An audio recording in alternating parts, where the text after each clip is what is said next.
Lo que quiero compartirle hoy con ustedes se trata sobre un cambio de identidad. Y para eso quiero que me acompañen en Efesios, el capítulo 4, los versículos 22 al 24, que dice así: en cuanto a la pasada manera de vivir, despojados del viejo hombre, que está viciado conforme a los deseos engañosos, y renovados en el espíritu de vuestra mente, y vestidos del nuevo hombre, creado según Dios en la justicia y santidad de la verdad. Como les decía, lo que quiero compartir con ustedes es sobre un cambio de identidad, ¿no? Y si nos ponemos a pensar sobre la importancia que tiene una identidad hoy en día, ¿no? Acá en la Tierra, eh, sabemos que es algo muy importante, ¿no? El hecho de tener una identificación, una identidad, ya sea un DNI, una cédula de identidad, de acuerdo al país donde estamos, porque todas esas documentaciones contienen nuestros datos, ¿no?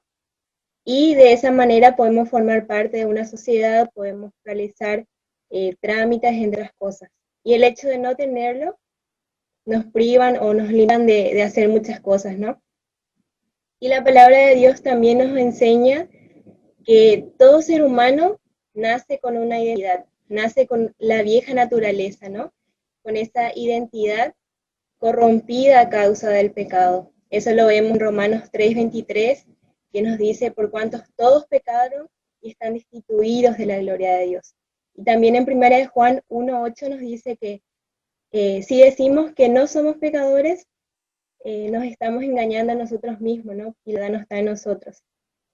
Pero Dios tuvo un plan maravilloso de restauración eh, de esta identidad que se había corrompido, ¿no?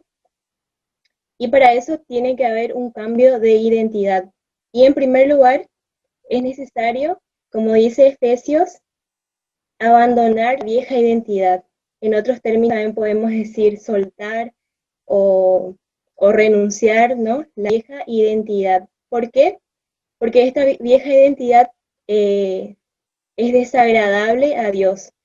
Sabemos que Dios es un Dios justo, es un Dios santo y no puede tener amistad con el pecado, con las cosas de este mundo, ¿no? Y también una persona que está con esta identidad corrompida, con esta vieja naturaleza, tampoco puede tener una relación con Dios y no tener un acercamiento a Dios. Por eso es necesario abandonarla, ¿no? También porque nos conduce a malas obras, ¿no? Y en los versículos anteriores, del 17 al 19, Pablo empieza a citar cómo era la manera de vivir de los efesios que no habían conocido verdaderamente al Señor, ¿no? Que eran guiados por sus deseos de la vieja naturaleza, y esos pensamientos los llevaban a cometer pecado tras pecado, ¿no? ¿Por qué? Porque estaban eh, sus corazones endurecidos a lo que habían recibido acerca del Señor, ¿no? Eh, y probablemente la iglesia también estaba siendo influenciada, o algunos capaz estaban imitando, ¿no? Esta manera de vivir o esta manera de pensar. Entonces Pablo eh, cita, ¿no? Cómo era la manera de vivir de estos eh, efesios que no conocieron al Señor. También nos dice que es necesario recibir la nueva identidad, esta nueva identidad que fue diseñada por Dios a su imagen. Y esto lo vemos en Efesios, ¿no? Cuando Dios creó al ser humano, creó conforme a su imagen, conforme a su semejanza. Y reflejaba el ser humano, ¿no? La imagen santa y justa de Dios. Eh, esa imagen que luego fue destruida, que fue corrompida a causa del pecado, ¿no? Pero más adelante Dios tuvo ese plan maravilloso, ese plan perfecto de restaurar nuevamente esta identidad que se había corrompido, ¿no? Y esta nueva identidad que fue otorgada a precio de sangre, por medio de la obra de Jesucristo, por medio de su muerte y de su resurrección, se pudo volver a restaurar esta identidad que se había corrompido. Y la podemos recibir, ¿no? Por medio de la fe en Jesucristo, por medio de la fe en la obra de Jesucristo, ¿no? Y también es necesario es necesario renovar la manera de pensar, nos dice Efesios, ¿no? Cómo enfocando la mente en las cosas que provienen del Espíritu, ¿no? Y los versículos 20 y 21, Pablo nos dice, ¿no? Acá nos muestra cómo sería lo contrario a la manera de vivir que llevaban estos efesios, ¿no? Que eran controlados por su vieja naturaleza. Y Pablo nos presenta, ¿no? Y nos dice que si en verdad habían conocido, habían recibido esa enseñanza del Señor, su mentalidad tendría que ser renovada, ¿no? Tendría que ser sacada todos aquellos pensamientos que no provienen de Dios y llenadas con los pensamientos que provienen de Dios, ¿no? Que vienen del Espíritu Santo.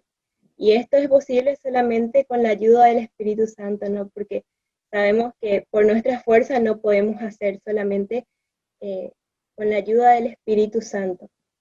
Y toda esta renovación en la manera de pensar también nos va a conducir a ocupar nuestro tiempo en las cosas que edifican, ¿no? Sabemos que si una mente está enfocada en Cristo, como consecuencia su accionar también se va a ver afectada de una buena manera, ¿no? Enfocada en aquellas cosas que provienen de Dios, que provienen de la voluntad de Dios y que son de edificación para uno mismo y también para los demás. Y una aplicación concreta nos da Pablo, ¿no? En los versículos siguientes del 25 en adelante, ¿no? Y nos dice que si una mente fue renovada, la manera de vivir tendría que ser así, ¿no? Y nos da algunos ejemplos, nos dice, por ejemplo, el que mentía, que ya no mienta, ¿no? Que trabaje honradamente, que digan palabras edificantes, que haya una buena comunión y muchas otras cosas más, ¿no? Que todo esto tendría que ser una consecuencia de la renovación de la mente, ¿no?